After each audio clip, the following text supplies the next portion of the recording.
마가복음 7장 24절에서 30절입니다. 예수께서 일어나사 거기를 떠나 두로 지방으로 가서 한 집에 들어가 아무도 모르게 하시려 하나 숨길 수 없더라. 이에 더러운 귀신 들린 어린 딸을 둔 한 여자가 예수의 소문을 듣고 와서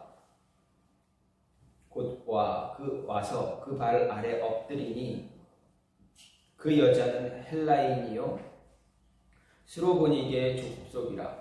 자기 딸에게서 귀신 쫓아내 주시기를 간구하거늘 예수께서 이르시되 자녀로 먼저 배불리 먹게 할지니 자녀의 떡을 취하여 개들에게 던짐이 마땅치 아니하니라. 여자가 대답하여 이르되 주여 올소이다마는 상 아래 개들도 아이들이 먹던 부스러기를 먹나이다. 예수께서 이르시되 이 말을 하였으니 돌아가라, 귀신이 내 딸에게서 나갔느니라 하시매, 여자가 집에 돌아가 본즉 아이가 침상에 누웠고 귀신이 나갔더라. 아멘. 오늘 말씀 마가복음 7장 24절부터 30절 말씀입니다. 어머니의 믿음이 귀신 들린 딸을 구할 수 있는 그러한 모습의 내용입니다. 오늘 말씀은 예수님이 이제 장로들, 유대인들과 이제 장로의 전통에 관한 논쟁을 마치신 후에 이제 두로 지방으로 가셨습니다. 이 두로 지방에서 스로보니게 여인, 즉 저희 마태복음에서는 가나안 여인이다 이렇게 이야기합니다. 이 여인을 만나게 됩니다. 이 여인에게는 귀신 들린 딸이 있었습니다. 여인의 간청에 의해서 예수님은 그 귀신 들린 딸을 고쳐주십니다. 이 말씀은 마태복음 15장에 동일하게 기록되어 있습니다. 근데 말씀을 보게 되면 예수님께서 두로 지방으로 가신 이유가 무엇일까? 유대인들과 바리새인들과 장로들의 유전, 전통에 대한 논쟁을 마치신 뒤에 두로 지방으로 가셨습니다. 가신 이유가 무엇인가 생각을 해보면 성경에서 말씀에서 그 답을 얻을 수가 있습니다. 뭐라 말씀하십니까? 쉬기 위해서 가셨다라는 것입니다. 사역을 쉬지 않고 하시다가 이제 육신의 피로, 영적인 쉼, 육체의 쉼을 얻기 위해서 두로 지방으로 가셨습니다. 예수님의 이 모습을 보면 우리가 생각할 수 있는 것은 복음 전파도 중요하지만 복음 전파를 위해 자신을 잠시 쉬게 하는 것도 필요하다라는 것입니다. 예수님의 이런 모습을 볼 때 우리에게 맡겨진, 저와 여러분에게 각자에게 맡겨주신 하나님의 일들, 우리에게 맡겨주신 의무나 책임들, 이런 것들을 감당할 때 쉼 없이 달리는 것도 옳은 것이지만 그래도 중간중간 때로는 쉼을 통해서 영육 간의 충전도 필요하다라는 것을 이야기해 주고 있습니다. 충전 없이 달리기만 하면 어떻게 됩니까? 충전 없이 달리기만 하면 어느 순간 방전이 됩니다. 방전이 되면 어떻게 됩니까? 하던 일을 다 놓치게 됩니다. 내가 뭐 하고 있나라는 그런 생각도 들 때가 있습니다. 어쨌든 예수님은 자신의 영육 간의 충전을 위해서 쉼을 가지려 했습니다. 그런데 그마저도 뜻대로 되지 않는 것을 말씀을 통해서 알 수가 있습니다. 왜 그렇습니까? 계속되는 말씀을 보게 되면 예수님의 움직임을 숨기려 해도 도저히 숨길 수가 없었다라고 이야기하고 있습니다. 즉 빛은 어둠을 밝힐 뿐만 아니라 자신의 빛을 발하기 때문에 어디든 모든 것을 다 비추기 때문에 사람들이 그 빛을 보고 따라 나오게 되어 있다라는 것입니다. 그래서 수로보니게 여인 역시 빛을 바라보며 그 앞으로 나왔습니다. 근데 조금 생각을 해보면 예수님이 이 여인이 자신에게 다가올 것을 모르셨을까? 과연 모르실까? 모든 것을 다 아시는 하나님이신데 모르셨을까? 그렇지 않을 겁니다. 그러면 두로 지방으로 이 지역으로 오신 이유는 아마도 이 여인을 만나기 위해서 아닐까라는 생각도 해볼 수가 있습니다. 어쨌든 예수님 앞에 나온 이 여인을 보면서 우리가 생각할 수 있는 것, 빛을 보기 위해서는 어떤 움직임을 가져야 하는가 를 볼 수가 있습니다. 이 여인은 자신의 딸을 살리기 위해서 예수님 앞으로 나왔습니다. 하지만 이미 알 수 있듯이 예수님은 자신이 두로 지방으로 온 것을 아무에게도 알리지 않았습니다. 아무도 모르게 오셔서 쉼을 가지려 했습니다. 그런데 이 여인이 예수님이 오셨다라는 것을 알았고 예수님 앞으로 나왔습니다. 여기서 이 여인이 얼마나 예수님 앞에 나오길 원했는지 우리는 알 수가 있습니다. 이 여인의 모습을 보면서 빛의 자녀가 된 우리가 어떤 모습을 가지고 살아가야 되는가, 우리가 어떤 모습을 가져야 되는가, 빛의 자녀가 되기 위해서 우리가 간절히 바라는 사람들은 어떤 모습이어야 되는가를 생각해 볼 수가 있습니다. 먼저 빛의 자녀는 적극적으로 그 빛 앞으로 다가가야 합니다. 빛 앞으로 나와서 엎드릴 수 있어야 합니다. 귀신 들린 딸을 살리기 위해서 이 여인은 예수님의 행적을 찾아 나섰습니다. 아마도 이 여인은 딸 아이에게 들어간 귀신 내어쫓기 위해서 자신이 할 수 있는 모든 일들을 행했을 것입니다. 두로 지방의 특성, 두로와 시돈 지방의 특성을 생각해 본다면 이 여인은 가난한 여인이라고 생각하기보다는 어느 정도 부유한 계층에 속한 여인일 가능성도 있습니다. 왜냐하면 두로와 시돈 지방은 항구 도시입니다. 항구 도시의 주된 생업은 무엇입니까? 무역입니다. 무역과 연관된 것입니다.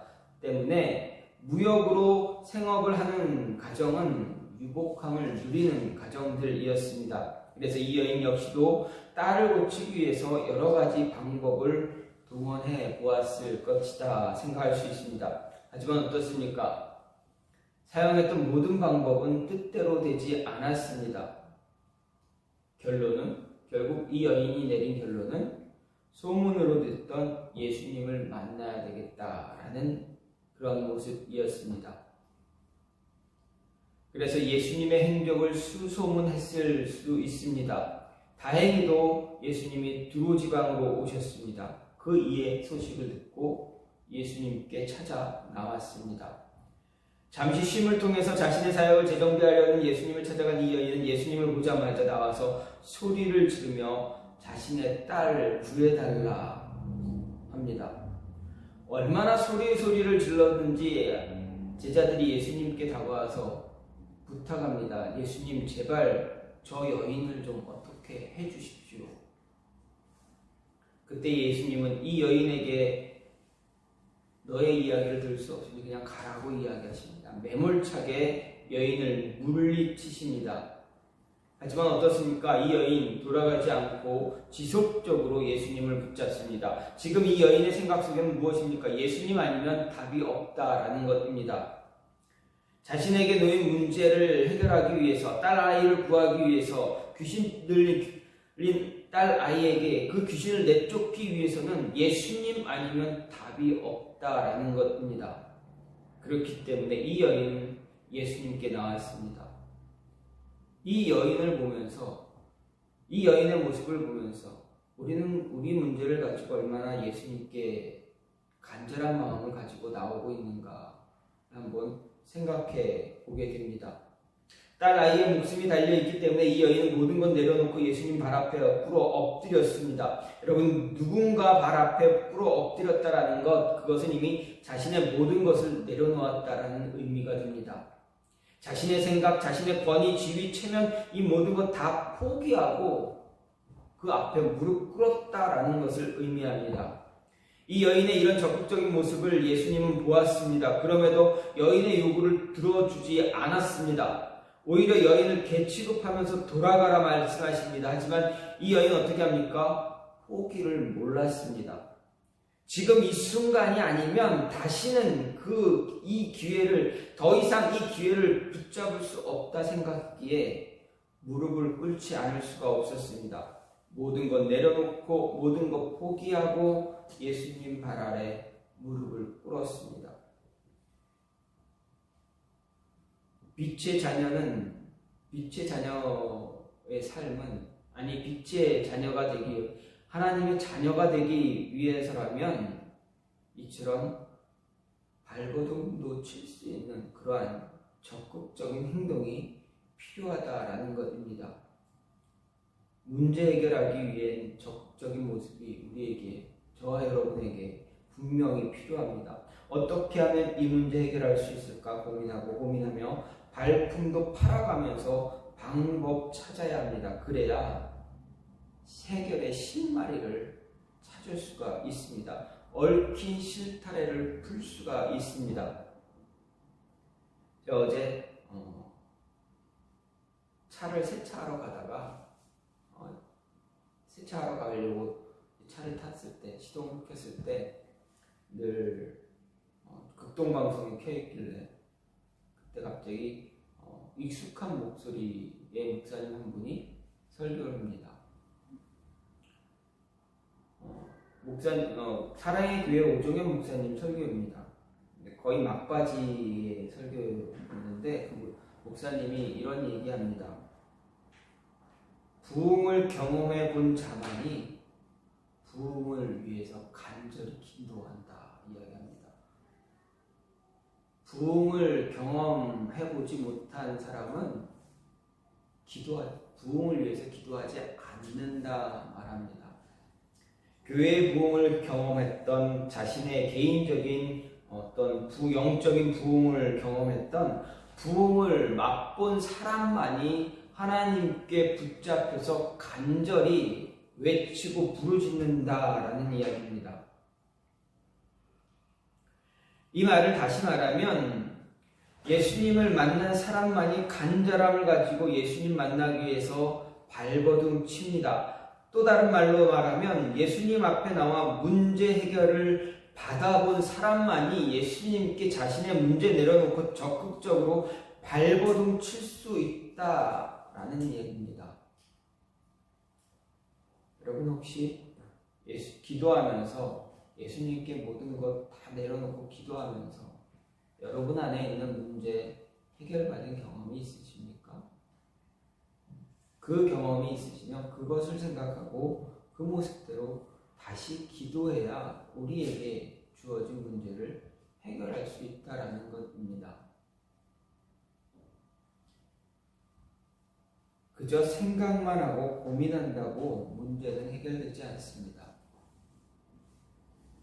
우리 문제를 해결하기 위해서는 예수님께 나와 정말 처절하게 기도도 하고 울부짖기도 하고 그 모습을 가져야 해결받을 그래야 해결의 실마리를 찾을 수 있다라는 것입니다.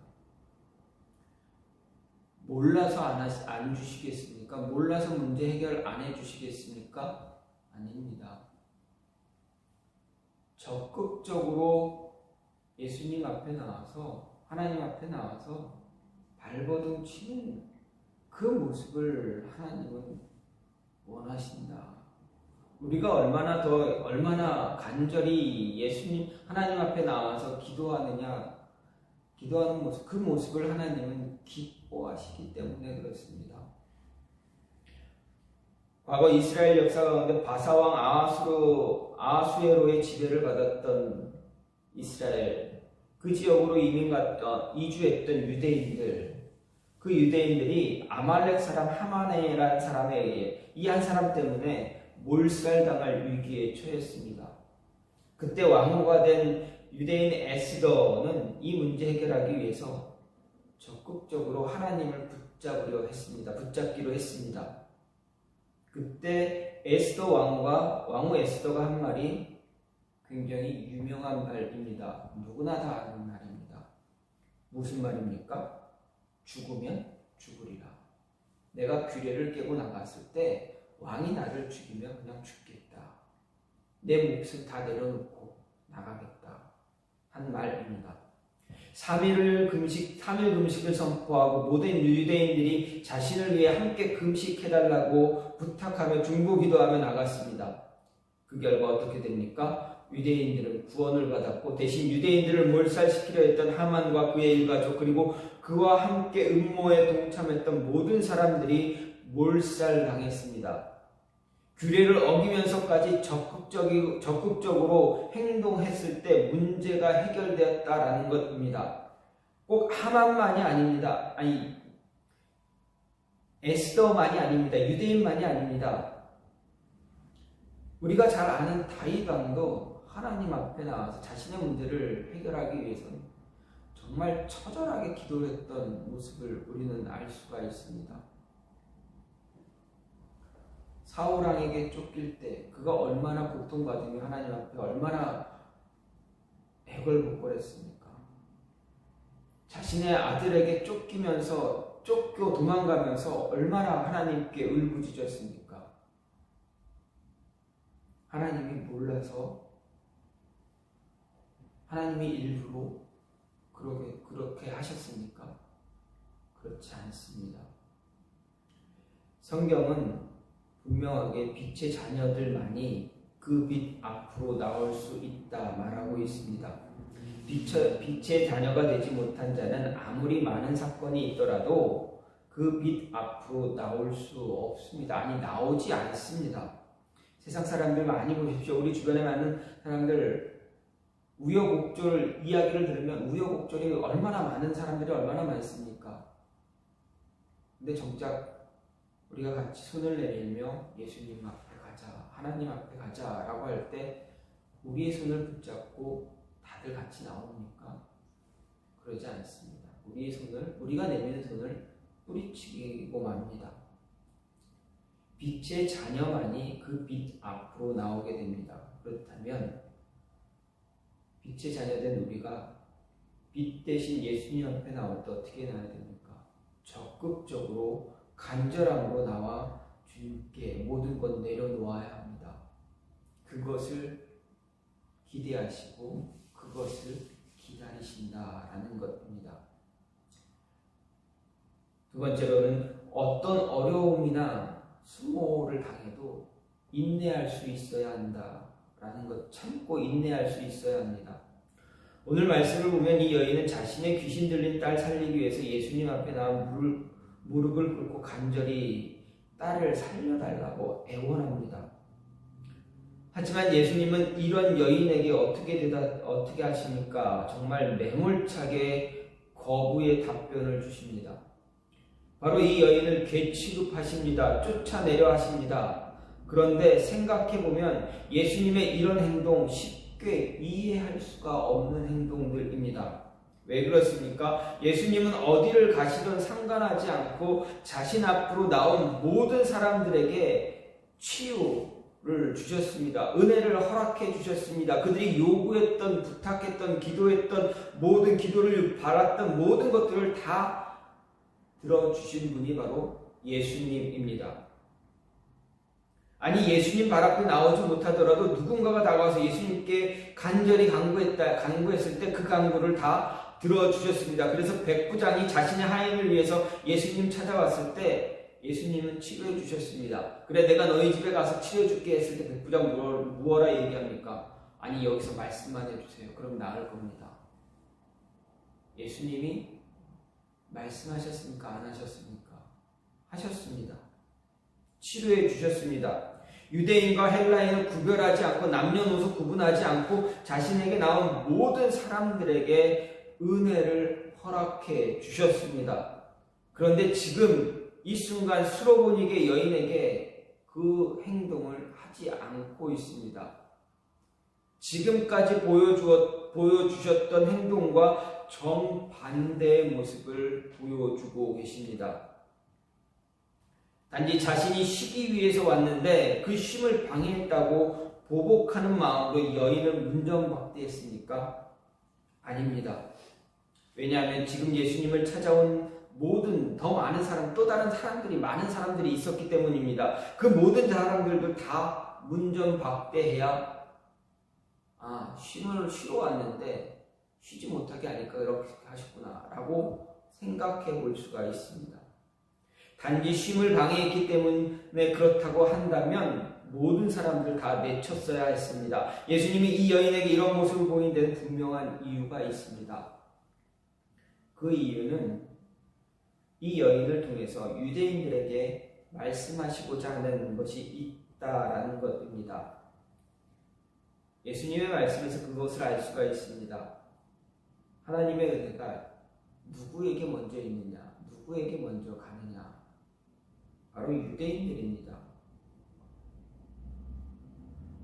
하나님의 구속의 은혜가 누구에게 먼저 향하고 있는가를 가르쳐 주기 위해서 주변에 있는 유대인들을 향해서 그 모습을 보이시고 있다는 것입니다. 예수님은 이 여인의 모든 상태를 알고 계십니다. 적극적으로 달려나왔던 이 여인, 이렇게 취급해도, 이런 행동을 해도 가지 않을 것을 알고 계셨습니다. 그래서 그 가르침을 먼저 주시고 여인에게 은혜를 베푸는 모습을 볼 수가 있습니다. 그럼에도 여인은 그 사실을 모르고 예수님 붙잡습니다. 안달이 났습니다. 그러나 문전박대 당합니다. 또 여인은 어떻게 합니까? 예수님께 엎드립니다. 여인이 엎드린 이유, 딸을 살리기 위한 것입니다. 딸을 살리기 위한 어머니의 몸부림입니다. 그 몸부림은 뜻하지 않는 고통과 고난이 동반했습니다. 그 어떤 것으로도 이 여인을 물러서게 할 수가 없었습니다. 어떤 어려움, 어떤 수모를 당할지라도 좌절하거나 절망할 수가 없었습니다. 자신이 절망하고 좌절하는 그 순간 자신의 딸의 목숨도 끝이 날 것이다 라고 생각했기 때문입니다. 참고 인내해야 자신이 얻고자 하는 것을 얻을 수가 있습니다. 정말 말로 표현할 수 없는 그런 모욕을 예수님께 당한 이 여인, 결코 물러서지 않았고 그 결과 예수님으로부터 답을 얻을 수가 있었습니다. 결국 딸을 살릴 수 있었습니다. 이 여인의 이런 모습 보면서 우리가 잊지 말아야 할 것, 하나님의 자녀가 되길 소망하는 자, 하나님의 자녀된 우리에게는 정말 말로 표현할 수 없는 고통도 따라온다라는 것입니다. 하나님의 자녀이기 때문에 빛 앞으로 나오는 것 때문에 고통도 있고 고난도 있고 수모도 당하고 수치도 당한다라는 것입니다. 상상하지 못한 모욕을 당할 수도 있다. 그 수모를 겪기도 한다는 이야기입니다. 그때 포기하고 싶은 마음, 좌절하고 절망하는 모습들이 있지만 어떻게 됩니까? 거기서 포기하고 좌절하고 절망하면 모든 것이 끝이 난다라는 것입니다. 수로보니게 여인은 귀신 들린 딸을 살림으로 인해 빛의 자녀도 되었습니다. 예수님이 그녀의 모습을 인정해 주셨습니다. 온갖 모욕 다 당했지만 좌절하지 않았고 포기하지 않았습니다. 몸과 수치 다 당했지만 끝까지 참고 인내했습니다. 표현할 수 없는 마음의 상처 갖고 있습니다. 철저하게 외면받았기 때문에 그 마음의 상처는 어떻게 돌이킬 수가 없습니다. 그런데 예수님은 무엇라 이야기하십니까? 그 여인에게 분명하게 말씀하십니다. 내 믿음이 크도다. 예수님은 인정해 주셨습니다. 마지막으로 빛의 자녀인 우리가 겸손함과 지혜가 있어야 된다라는 것입니다. 예수님께 나올 때 우리의 모습에는 예수님의 자녀가 되길 소망하는 우리에게는 늘 겸손함과 지혜가 있어야 한다라는 말씀입니다. 28절 말씀을 보면 여자가 대답하여 가로되 주여 올소이다마는 상 아래 개들도 아이들의 먹던 부스러기를 먹습니다. 이렇게 고백합니다. 여기서 예수님은 자신의 발 아래 엎드린 여인에게 정말 모질고 수치스럽게 대하셨습니다. 누구도 상상해보지 못했던 답을 여인에게 하신 것입니다. 보십시오. 우리에게 존재하는 모든 문제를 해결하기 정말 마지막이라고 생각하고 찾아간 사람에게 이렇게 온갖 수치스러운 말을 다 듣게 되면 어떻게 행동하겠습니까? 다른 사람에게는 정말 친절하고 그들이 부탁하는 모든 것 다 들어주었는데 내가 가서 무릎 꿇고 부탁했을 때 매몰차게 거부하며 나로 하여금 수치심이 들 정도로의 말을 모든 사람이 들을 수 있도록 했다면 여러분이라면 어떻게 행동하겠습니까? 아마 대부분의 사람들이라면 눈물 흘리며 이를 갈며 속으로 복수를 다짐했을 것입니다. 그런데 오늘 말씀에 등장하는 이 수로보니게 여인 가나안 여인은 정반대 행동과 언변을 늘어놓습니다. 짐승보다 아니 하찮은 개보다 못한 취급을 받으면서까지 이 여인 당황하지 않습니다. 차분하게 예수님께 대답합니다. 주님 맞습니다. 주님 말씀 하나도 틀린 게 없습니다. 하지만 상 아래에 있는 개들도 아이들이 먹던 부스러기 먹고 삽니다. 그러니 나에게도 그 부스러기를 좀 나눠달라 애원합니다. 과연 이런 상황에서 우리는 이 여인과 같은 말을 할 수 있을까 생각해 봅니다. 여러분이라면 이 상황에서 이 여인처럼 이야기할 수가 있겠습니까? 지금 이 여인의 대답은 누구도 할 수 없는 그런 겸손함과 지혜가 넘치고 있다는 것을 알 수가 있습니다. 이런 급박한 상황에 자신의 딸 아이가 귀신 들려 도와달라고 애걸복걸하는 이 상황에서 괴 취급당하면서까지 이런 말이 나올 수 있겠는가? 그런데 이 여인은 이 모든 상황을 참고 인내하며 견디고 있습니다. 무릎을 꿇고 개들이 먹는 그 부스러기라도 달라고 애원합니다. 애원하는 이 여인의 모습에서 우리는 이 여인의 겸손함을 찾아볼 수가 있습니다. 그리고 지혜로운 말 한마디가 얼마나 크고 위대한 일을 만들어냈는지를 볼 수가 있습니다. 이 여인의 단 한마디 예수님 곁으로 완강하게 부정하던 모습을 돌이키셨습니다. 그리고 모든 사람 앞에서 선포하십니다. 내 믿음이 크도다. 내 소원대로 되리라. 돌아가라. 귀신이 내 딸에게서 나갔느니라. 완강했던 예수님의 태도를 바꾼 것은 다름이 아니라 여인의 겸손함과 지혜로운 말 한마디였습니다. 하나님의 은혜를 경험할 수 있는 자는 바로 이 여인과 같이 겸손함을 간직한 자입니다. 하나님은 겸손하지 않은 자에게 은혜를 베풀어 주지 않으십니다. 왜냐하면 겸손하지 않은 자가 하나님의 은혜를 입으면 어떻게 됩니까? 그 받은 은혜 때문에 교만해지게 됩니다. 교만한 자로 변해버립니다. 성경은 그런 인물들을 우리에게 소개해주고 있습니다. 이스라엘의 초대왕 사울이 그랬습니다. 처음에는 자신을 작게 여기고 겸손했을 때 하나님은 그에게 은혜를 베푸셨는데 그 은혜 때문에 어떻게 됩니까? 사울은 교만하게 되었습니다. 교만하게 됐을 때 어떻게 됩니까? 하나님께 영광 돌리지도 않았고 심지어 하나님의 명령까지도 거역하는 그러한 자가 되었습니다. 그의 말로는 전쟁터에서 죽음을 맞이하는, 죽게 되는 그런 비참한 신세가 되어버렸습니다.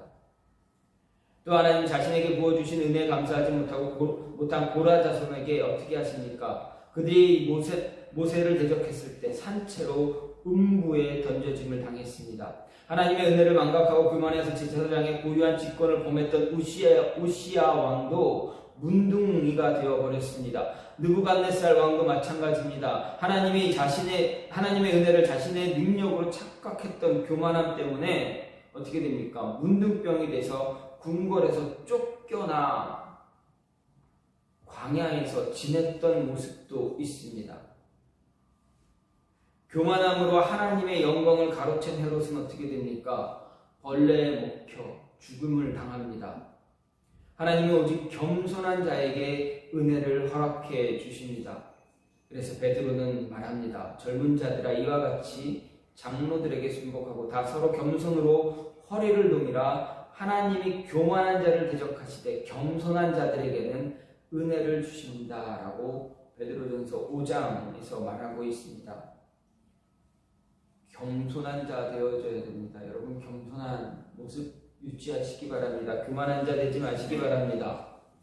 빛의 자녀, 하나님의 자녀, 예수님의 자녀가 되었다면 철저하게 자신을 내려놓고 죽일 수 있는 모습이 있어야 합니다.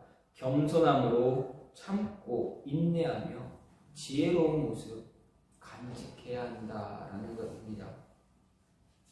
예수님은 어딜 가시든 언제나 빛을 발하셨습니다. 그래서 사람들이 그 빛을 바라보며 예수님이 계신 곳으로 나왔습니다. 이런 예수님의 모습 보면서 우리 역시 우리 있는 모든 곳에서 빛의 자녀로 빛을 발하는 삶을 살아갈 수 있어야 합니다. 우리가 빛을 발하는 삶을 살아감으로 인해서 사람들이 그 빛을 바라보며 예수님 앞으로 나와 무릎 꿇게 할 수 있어야 합니다. 이것이 저와 여러분에게 주어진 책임이고 의무입니다. 이 책임과 의무 다하기 위해서 더 적극적으로 빛을 향해 나아가야 합니다. 그리고 그 빛이 요구하는 삶을 살아야 합니다. 어떤 고통, 고난, 수치와 모욕이 있을지라도 참고 견디고 인내하는 삶을 살아야 합니다. 우리의 인내가 바로 빛으로 드러나기 때문입니다. 겸손함과 지혜로운 말 또한 빛을 더 빛나게 할 수 있습니다. 이 모습이 저와 여러분 안에 늘 차고 넘치는 모습이 되길 간절히 소망합니다. 이 시간 같이 기도하기 원하는데, 하나님, 빛의 자녀 된 우리를 빛의 자녀